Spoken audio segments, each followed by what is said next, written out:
Right now, dozens of animals like this one at the Bond Between Animal Rescue in Minnetonka need some loving families.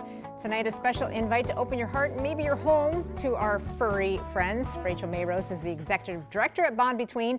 Thank you for coming back to us. We love it when you're here. Oh, well, we love being here.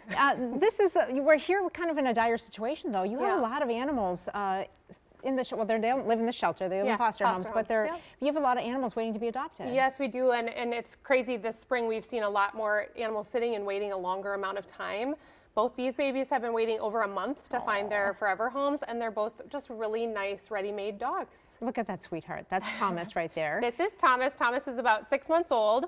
He's, as you can see, a hound mix. Look at all that extra skin. I love me a hound dog with those big floppy woppy ears and those eyes. Oh, and this is Dobby right over here. That's Dobby, and Dobby's about 8 to 10 years old, so a little bit older, which is kind of nice for some people that just want a calmer, more chill dog. They're both house trained. Maybe puppy's not for you, right? Exactly. If you want a dog that you know its personality, you don't have to, worry about too much exercise. It's just like a great match for a lot of families. Okay, we don't know why you have so many right now. There's lots of reasons, right? Lots of reasons. We see more surrenders. We have more animals in shelter right now. So just there's a definite array of issues that are making this happen. And unfortunately, the adoption rates in our country are decreasing by about 2% year over year.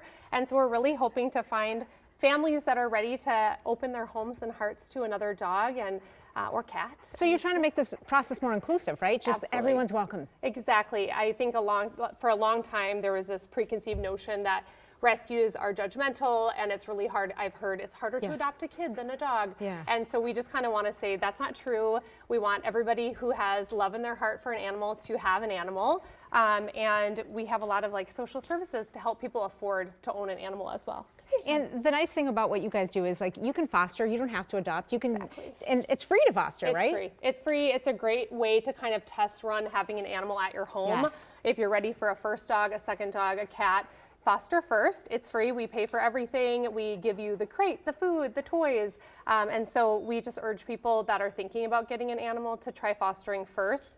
And you get to have first right to say, I'm a foster fail, and adopt your foster dog or foster cat. Yeah, foster fails. We all know about those, right? I've done it a few times. Yes, and so it's super easy. If you can't even do that, donations are always helpful, Exactly, right? Absolutely. I think that, the more that we can get fundraised for, the more animals that we can save.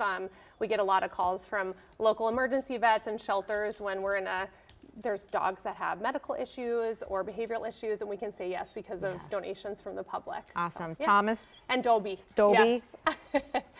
Forever Homes out Forever there somewhere. Homes. All right. Who is waiting? For more information about animal adoption or even fostering, you can call the Bond Between 952-322-7643. We've also created a link. Look at that fruit to their website. Go adopt me, adopt me. All right, let's take a